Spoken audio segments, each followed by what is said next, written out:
This is Britt Matt, screenwriter extraordinaire, TV producer extraordinaire, Chi-Town's finest, Brooklyn's finest, LA's finest, the finest of the finest. Anyway, Hey, what's good? somebody What's who good, clearly Brittany? How likes you to doing? spend money.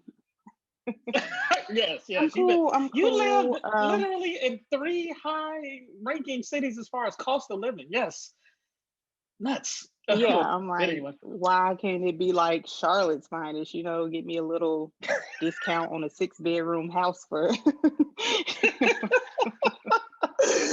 Anyway, so like, introducing you, Brittany. So let's just start off like straight up like this. If you don't mind, just give the people a little bit background of some of the like how you came up in the world of television and beyond. oh, let's see, how can I do this fast? So I'm Britt Matt.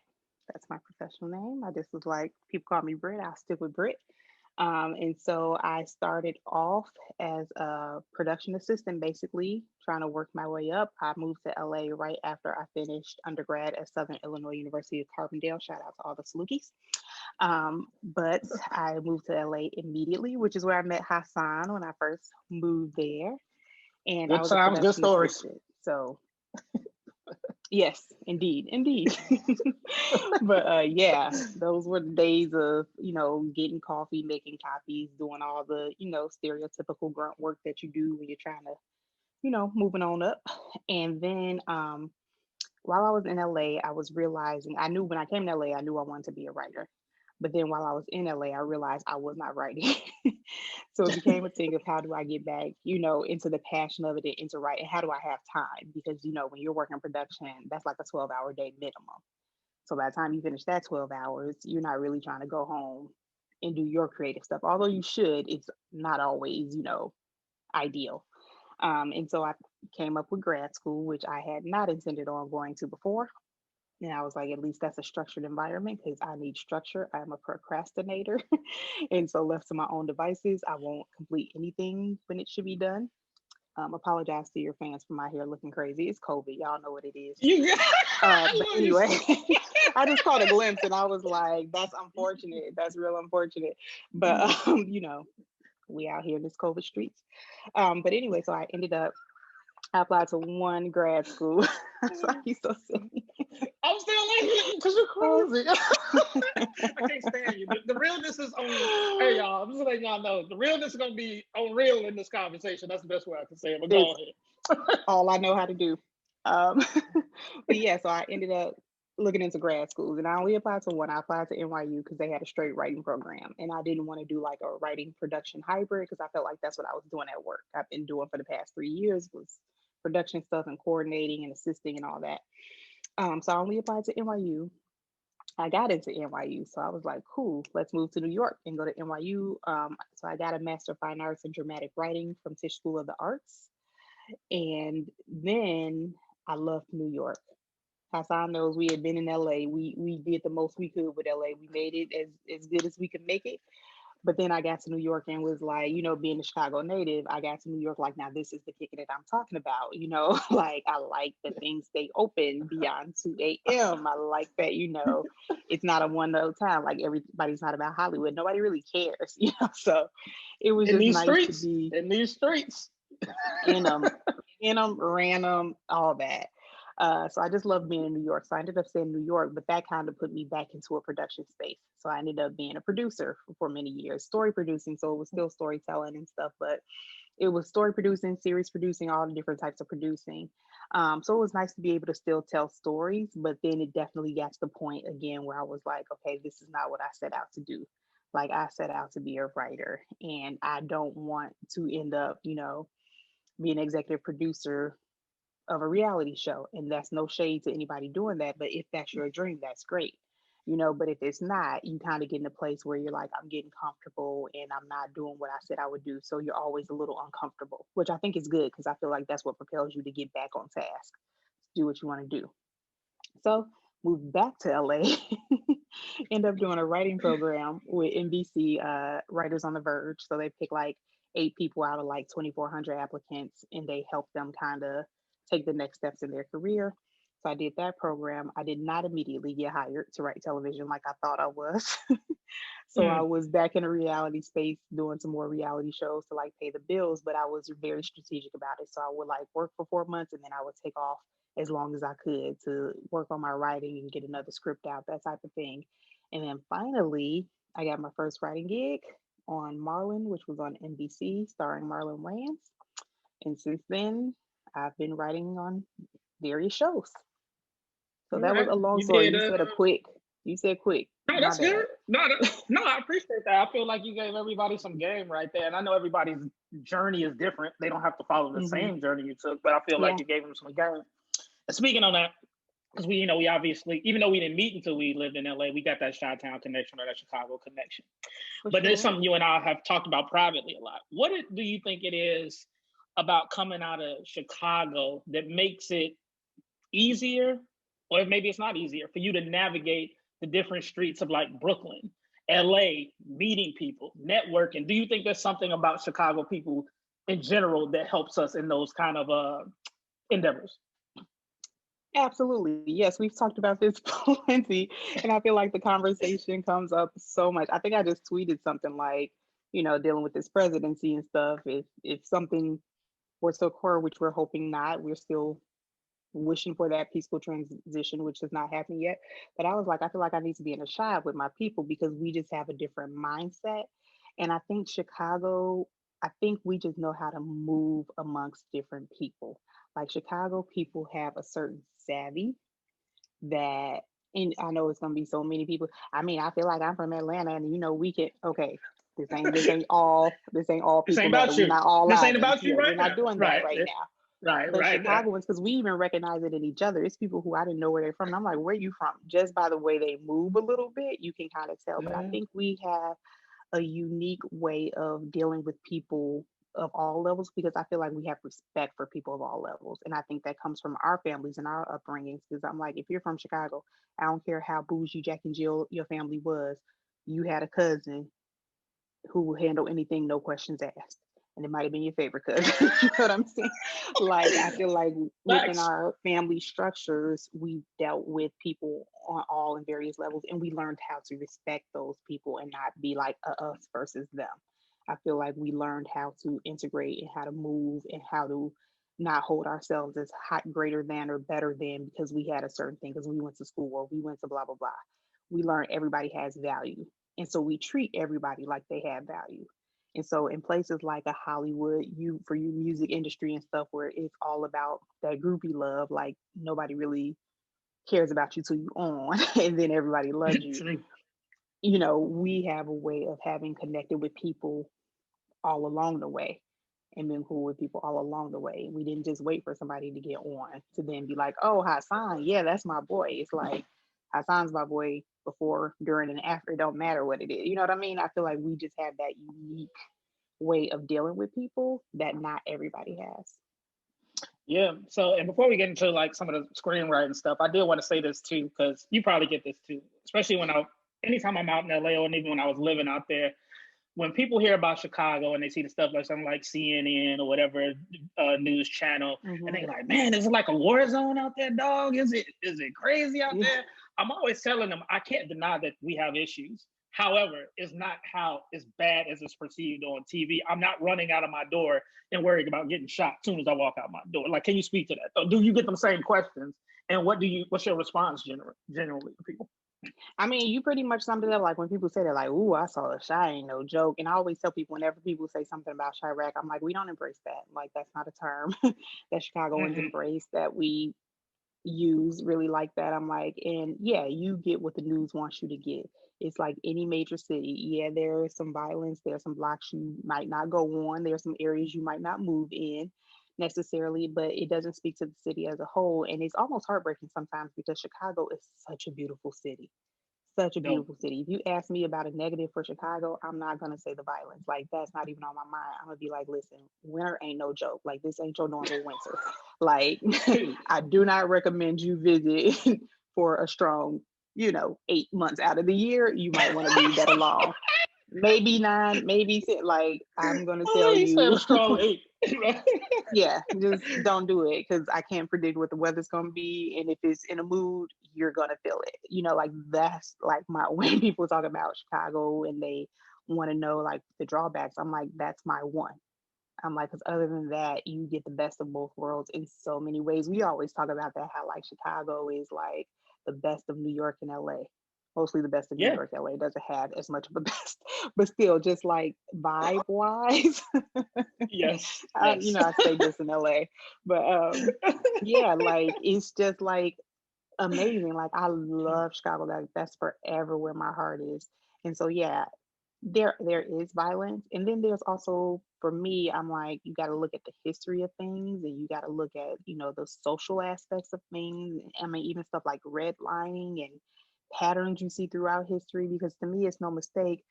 You hear all this bad stuff about Inglewood, and they ran Inglewood raked them over the coals in the media. Hmm. And it's not that some of those things didn't happen, but then, oh, now there's a Whole Foods. Oh, now there's, like all these places. Oh, people are fleeing those areas and other people are moving in. And now they get that, you know what I mean? Like, I'm not going to get too deep into it, but like there are different things you have to look at why certain areas all of a sudden seem to have exploded. When I remember when they first started talking about Chicago on the news, it was like, these numbers ain't even as bad as it was in the 90s. I know New York had the same thing where they're like, this is actually not Right. that bad. Like it's been worse. It's been much worse, but it's the spotlight is on it. So it changes things.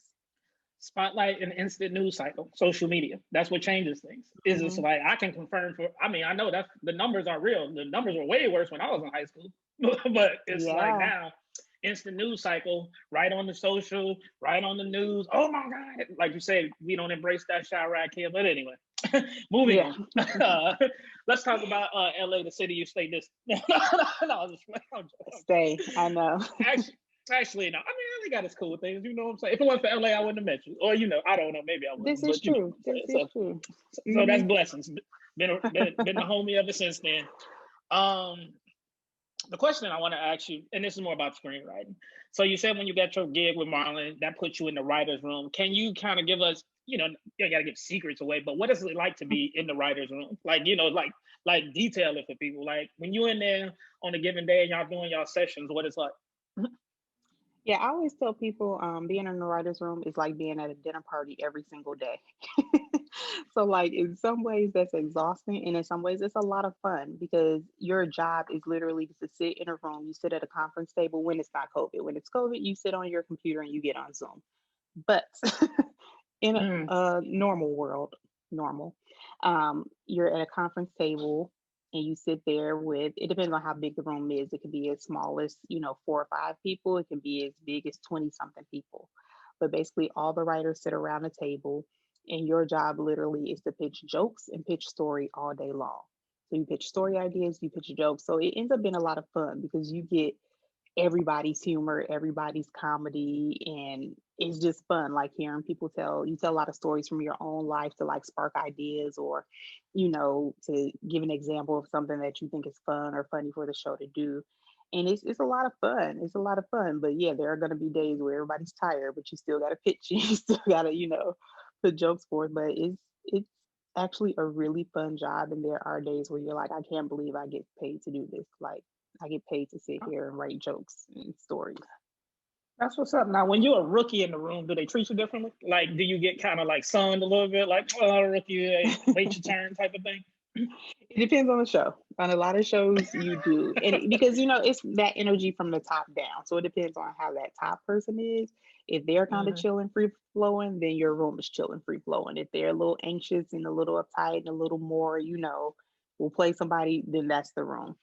I've been fortunate I haven't had that experience. Like I think on Marlon, definitely Marlon himself, he would be in the writer's room a lot. And so he set the tone. And Marlon is one of the nicest people you will ever meet. He's very genuine. He's hilarious. So that just kind of set the tone. And it never felt like, okay, I'm a staff writer. I can't say anything or I can't pitch. Like Marlon, our showrunner, nobody ever made us feel that way. So it was more about like whose joke is the funniest, If it was, the PA who came in and drop off coffee and they pitched a joke and it was the funniest, that's the joke we're going with. Like I did like that was a room where, there wasn't a lot of ego like that. Everybody was just like, what's the funniest joke? We're doing that. Is the talent ever in there with you all? I mean, Marlon was, yeah, but not really. He was also, an executive producer and a creator, so it was a little different. So a lot of times the talent is not in there with us. On some shows, like you'll have people who are crossover, who are writers. I had that on AP Bio. There were people who were writers who also appeared in the show in different capacities, different smaller roles and stuff. But for the most part, it's just the writers. What's the moment you had being a screenwriter where you finally was like, I'm really doing this shit? Like I'm serious, dead ass a screenwriter. Like, what moment was that for you? I think for me, it was the first time I had a script. Like my first script I shared with a co-writer. Shout out to Julian, that's my boy. But we shared our first script. And so if there's something about seeing your name on television underwritten by, because I'd had it for like producing and different stuff, but you're like, oh my gosh, like I'm a writer and there's proof now. I'm not just saying it. It's not just my dream. It's not me just telling people like, oh, I'm going to work every day and I'm doing this. But like on screen, you see written by and you see your name and you're like, I'm doing it. Like it happened. Like it really happened. I'm doing it. Now, correct me if I'm wrong. I believe you won an Emmy for television production, right? Am I wrong or right about that? Or something like that. That was in the reality space. That was in the reality space, right? Yes. Mm-hmm. So my question though around that is, because I wanted to make sure I was right about that, was winning that Emmy or however you want it, was that significant, just as significant as actually reaching the full dream of being a screenwriter? Or you like, the Emmy's cool, but whatever, I'm a screenwriter now? That's an interesting question because it's like kind of twofold. So like the first one we won, I got like a plaque for. I didn't get a statue. Like there's like this official ballot, and then there was like, oh, well, we put these names, we didn't put these names, but you got yours or whatever. And then when I was on the official ballot, like for the statue, we didn't win. But I gotta say, it was after the win, the one we won for, and my boss was telling me like, you'll be me next year. And I mean, she's lovely, adore her, we're still friends. But I remember her saying like, yeah, next year this time you'll be me and you'll get another one and you'll get another statue and another one. And for me in that moment, it was that wake up call. Like, did you set out to be a reality producer? Right. Like, so it sounds good in theory. You're excited. You're happy that, like your work has been acknowledged. But at the same time, it's like time is moving, time is flying, and you are not on the path you said you would be on. So for me, that was actually a turning point. That's when I decided I had to come back to LA. It took me like a whole year to do it, but that's when I was like, right now, you fulfilling somebody else's dream. You taking up space for somebody who wants this space. You need to go do what you got to do to be on your path and be on your journey. And all the hours you put into this, like somebody, I don't know who said it, I don't have the exact quote, but it's that quote you hear people saying, you should never be working harder on somebody else's dream than you do on your own. And that's real. Like when you look back, like, I mean, I was working 12, 16 hours on that show back then. That was mainly for MTV. And I was working like all these hours. So I didn't even have time to write. And so as much as, I like my colleagues and, we have fun on the show, I'm like, that was my wake up call to pivot. Like, you got to do something else. So I did. So that's what's up. I don't want to spend too much time on this, but how reality is reality to you? It depends. It depends on the show for sure. But I will say there's always like an outline. Even if you don't stick to it, even if that's not what actually happens, because something inevitably will happen, that you will follow that more so than what you wrote out. But, anytime somebody has to put people in a certain location or edit it then reality is not reality, because our lives are lived. So you don't get to edit your day. Like, ooh, take out that part where I said da-da-da to my wife, or take out that part where I told you can't do that. So anytime somebody else is manipulating to present a picture, it's not reality. Mm-hmm, So it could mm-hmm. be based Okay. in reality, it could be steeped in reality, but it's not actual reality. Gotcha. Now I want to move on to something that's been like, it's kind of been out there. And this might be a little bit of a two-part question. I felt like even before like COVID and the uprising, the protests and all that, I felt like, and you correct me if I'm wrong, I felt like Hollywood was on a trajectory of respecting Black writers and actors and producers and directors a little bit more than they had in the past, even before all like the protests and stuff like that. But now after protests and everybody love Black people, at least on paper. Right. Do you feel like, so my question behind that is, do you feel like right now is a great time as a Black screenwriter in the business, or a Black producer, or even a director? Do you feel like this is a time for us to really take hold of, our own futures and or careers in that industry? Yes. I would say yes, but I'm gonna add, maybe a little caveat, a little asterisk, if you will. Mm. It definitely is, because diversity is in, you know what I'm saying? Everybody Mm-hmm. wants to be able to say like that they're playing ball and they are uplifting voices and, different characters and all that. And so that, I think that's true. I think it's a great time to try to put yourself out there, put stuff out there. But at the same time, it's not going to be a cakewalk. This isn't, I just present my piece and yes, they're going to do it because they're interested in Black voices. There's always going to be, and I'm not even saying consciously, but there's always going to be a voice that tries to make your work conform to what they think it should be. So, if I'm saying here's a slice of Black life that we haven't seen, because we haven't seen it, that means a lot of people who are the decision makers aren't familiar with it. It feels foreign to them.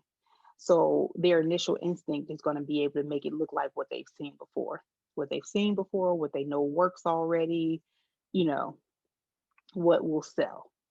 And so you still have a hard way to go, and you have to figure out what you're going to bend on and what you're going to refuse to move on. You know what I mean? Like, Mm-hmm. it's like with anything else, is some battles you're going to fight and some you're going to be like, that's not worth it because my real goal is this right here. Like, this is what I want to make sure definitely happens. So, okay, fine, you can have that. It's rarely, unless you have a name, it's rarely just going to be like a pure vision. And I think that's sometimes hard to accept, like when you look at like a show like Atlanta, which I personally love. I love I could not Atlanta. have Oh my God, that love it. show is so good to me. Yes. I Go couldn't have ahead. I'm pitched sorry. that. I couldn't have pitched that and got it made. I may destroy you, Michaela Cole show that was on HBO.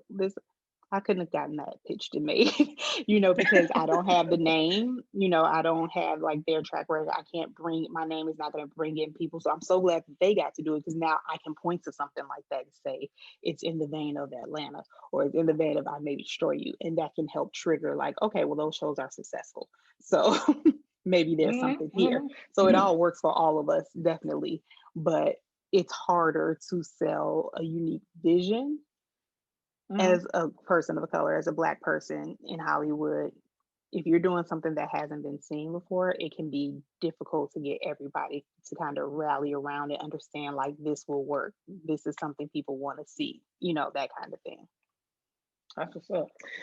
Now, you was talking about, you didn't have necessarily, you didn't say this word, but the pull that some of those other people had to pitch certain shows that are out there. Mm-hmm. But I do feel like, your name coming up now in the game, because I can't remember the magazine, but you were featured in a magazine with like Lena Waithe and a whole bunch of other Black women writers specifically. What magazine was it? Oh, that was the Hollywood Reporter. Yes. Yeah, the Hollywood Reporter. Now, let me ask you this. How was it to be in that moment with all those writers, all those dope women?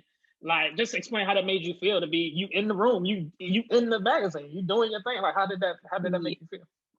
That was super dope. Like, I gotta say, I mean, that's a group that's ongoing and still meets and has things. I mean, of course, COVID has shut down a lot of the interaction, but even online and communicating with each other, even in smaller pods, like those Black women television writers.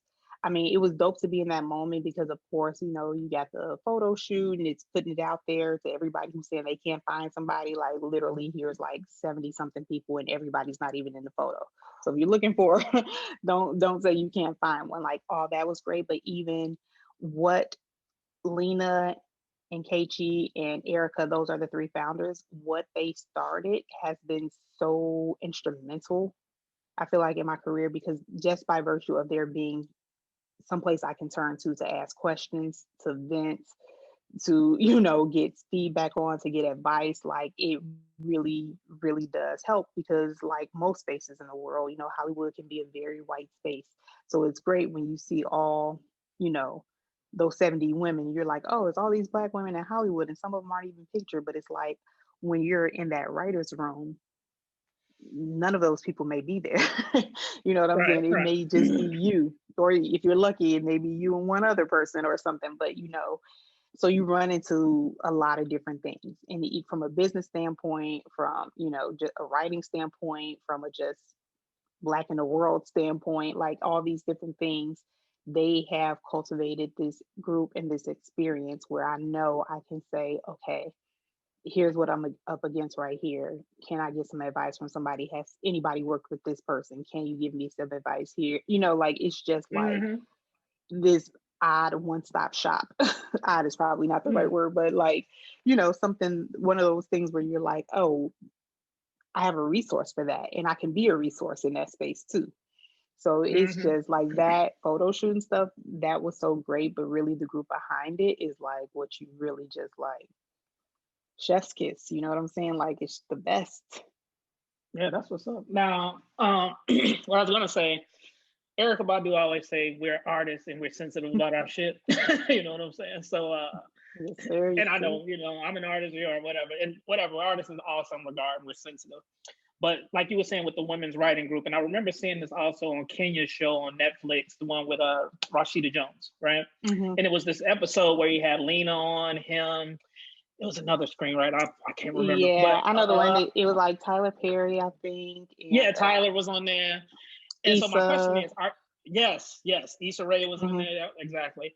Are you all comfortable, or not you all? Are you comfortable sharing your like ideas or scripts with other screenwriters to get real, honest feedback? And do you feel like that happens, or you don't feel like that happens that much with screenwriters?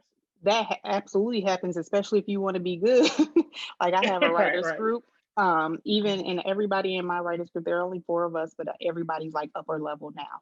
But we all came up through the ranks, and we share our scripts. And because I know they're excellent writers, and because they're good, I trust them.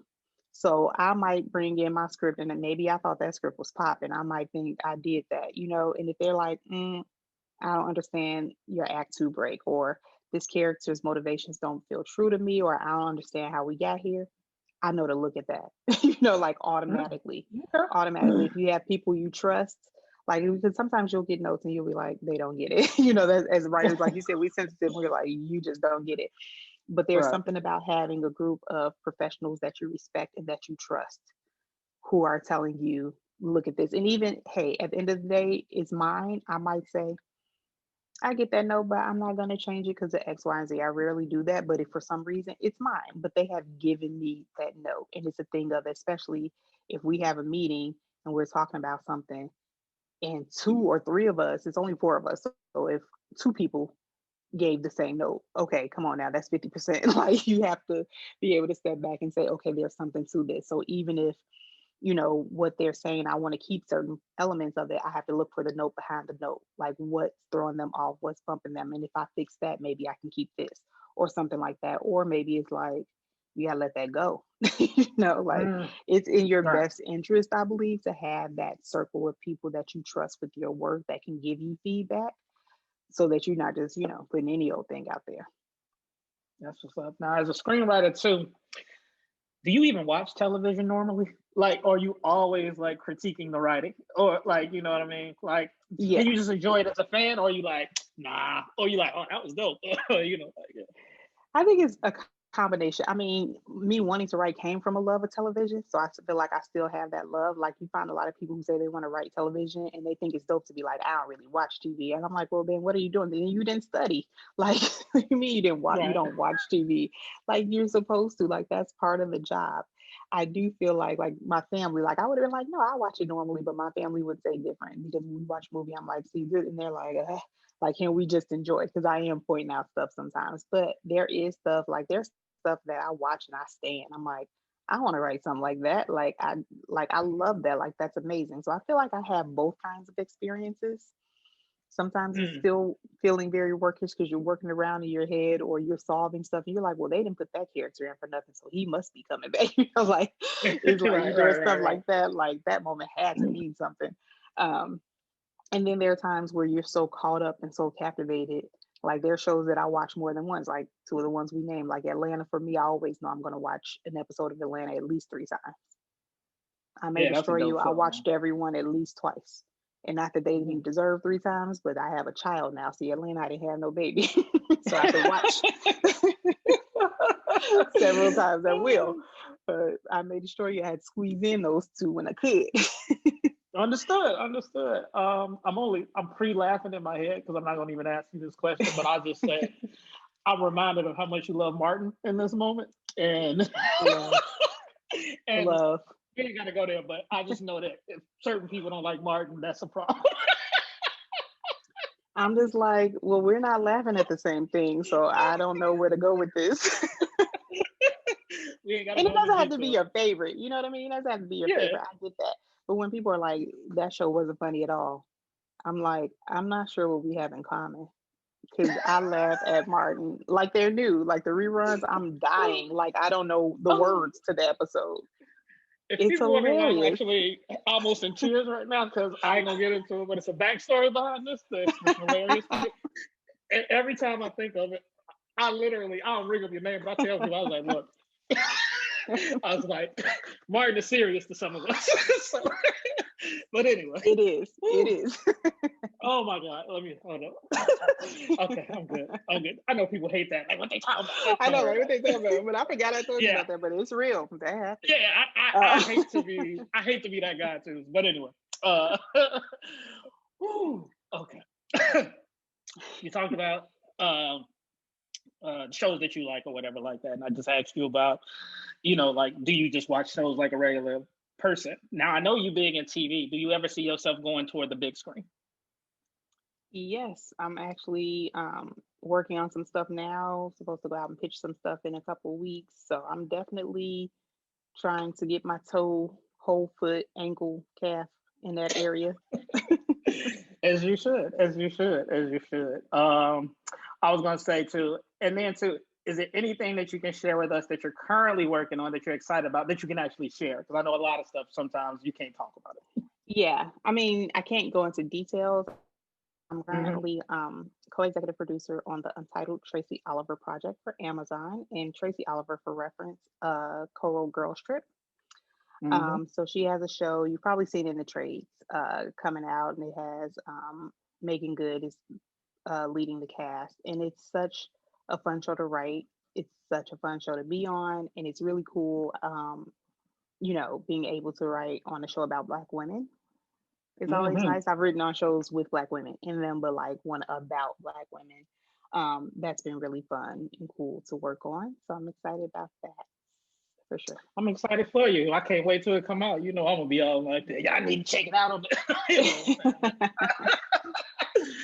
saying? I'll just say this. I will always commend you, B Matt, for being one of the realest people I know. One of the realest people I know. Likewise, likewise. Nobody else Definitely. could get me on camera looking a hot mess like this except you. I was Girl, would you like, stop? You good. You I good. got to You do good. the You interview for the homie. good. You good. You good. You good. And we and that whiskey thing with us is real, so we will do that one day. We will, right? And Uh, put that on the calendar. Yes, yes. but this will be my pretty much my last question for you. Is there anything that you just want to tell people in general, whether it's about your personal journey in life, about being a screenwriter, about being a Black screenwriter, about being anything, Black woman, a woman screenwriter, anything that you just want to share with people? You already did drop some jewels, but any words of wisdom you want to share with Um, I don't consider myself wise, but I people? will say, I Wait, think I would stop. She's say, lying, y'all. She lying. She lying. She's really insightful, but go ahead. as like a blanket for every aspect of life, I would say for people, it's so much we can't control in the world, but there are things we can. And I feel like I think we've always been taught to kind of be structured and stay within certain boxes. And I think my advice would be to create the life you want, whatever that looks like, personally, professionally, whatever. And I think a lot of times, like what I find is people will be like, "Oh, you're so brave." And I'm like, "How? Like, what does that mean?" But I'm like, it really, I don't think I'm brave. I think I'm willing to take a risk. And I think Mm, you should always bet on yourself and be able to, risk things for yourself. So people are like, "Yeah, because you went out to LA and you became a writer and you said that's what you were going to do." But it's like, let's not forget the part of the story where I was living in my homegirl's house and I was broke and me and Hassan was splitting drinks. yeah. Big facts. when we, Yes. Like, yes. listen, when we didn't have it, Residuals at the cheapest joint you can yes, find. at that Right. cheap, listen, we was on them well drinks, okay? The whiskey was Yes. not top shelf. But we Right. were friends and we were loving it and it was life. Like it's not always gonna look pretty. Like people make following a dream like they romanticize it. And I'm like, it's hard. It's not easy. It's not. But if you know you want a certain life, it's never too late to pivot.